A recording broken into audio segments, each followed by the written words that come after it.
Nama je Dunav u centru pažnje.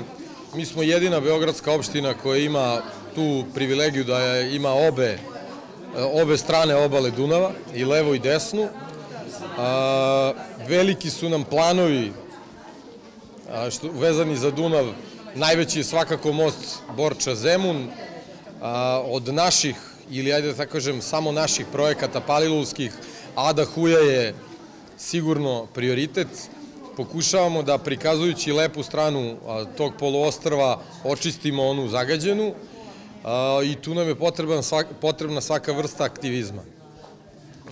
Leva obala Dunava je onako malo divlja, pa ima još i neke svoje druge draži koje desna i nema toliko, i negde nam je cilj da što više Beograđana siđe na tu našu prelepu reku. A nema boljeg primera ili, ajde da tako kažem, skretanja pažnje na nešto što je značajno kada vam to urade najmlađi.